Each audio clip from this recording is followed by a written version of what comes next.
লালমনিরহাটের কালীগঞ্জে আফজাল উদ্দিন উচ্চ বিদ্যালয়ের প্রধান শিক্ষিকা লিপিকা চৌধুরীর হাতে মার খেয়ে রেখামণি নামের অষ্টম শ্রেণী পড়ুয়া এক স্কুল শিক্ষার্থী আহত হয়ে কালীগঞ্জ উপজেলা স্বাস্থ্য কমপ্লেক্সে ভর্তি আছে।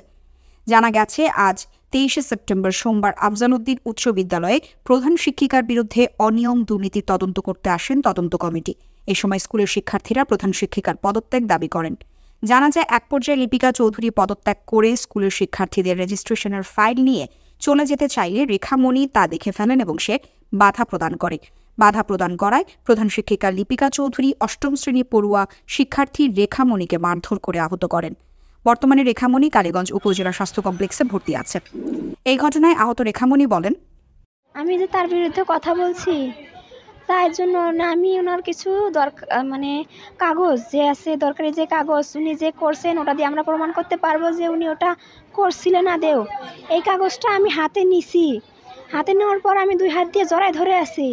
উনি কি করছেন, আমার চুল ভাইয়া, আমি বলি আমার চুল আমার মা বাবা ভাই বোন ছাড়া কি কেউ দেখে নাই। উনি আজকে সবার সম্মুখে আমার হিজাব পুরো খুলে দিছেন, খুলে দিয়ে আমার চুল টেনে ধরে আমাকে থাপ্পড় মারছেন। কাগজগুলো আমি ধরেছিলাম আর আমার মুখ দিয়ে রক্ত আসছে, 2বার রক্ত আসছে, আমার চর মারছে, 1বার রক্ত আসছে।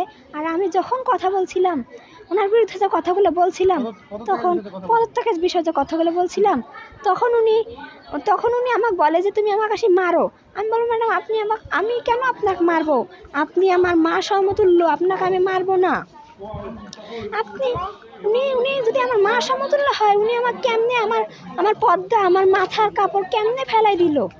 উনি আমাকে মারে যদি আমাকে লাশ বানাই দিত, আমি কিচ্ছু বলতাম না। উনি ক্লাসেও এরকম করেন, ক্লাসে মারছেন, চুল ধরে থাপ্পড় মারছেন, 2জনে মারছেন। ওখানে বড় ভাইয়ারা আমাকে সরাই দিতেছিল, আমি ওই জন্য কাগজগুলো নিয়ে চলে আসছি, আমি কিচ্ছু বলি নাই। আর আমি পুলিশ, 2জন পুলিশ, 3জন 4জন গেছিল, একটা মহিলা 3টা পুরুষ।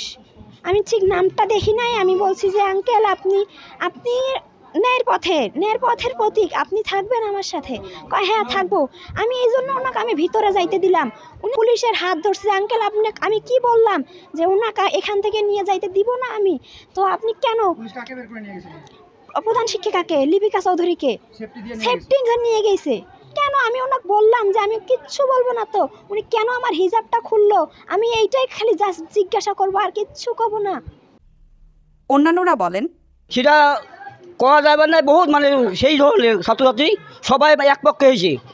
লিপি চৌধুরীর আন্দোলন পদত্যাগ চাইতে হবে, চায় সবাই এক দাবি, লিপি চৌধুরী পদত্যাগ করতে হবে।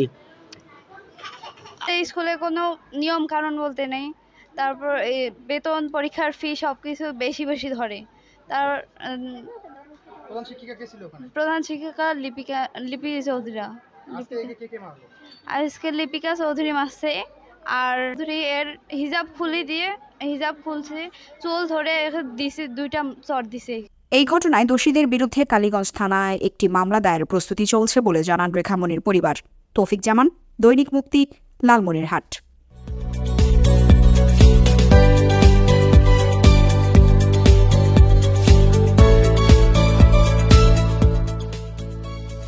মুক্তি টিভি, গ্রাম বাংলার প্রতিচ্ছবি।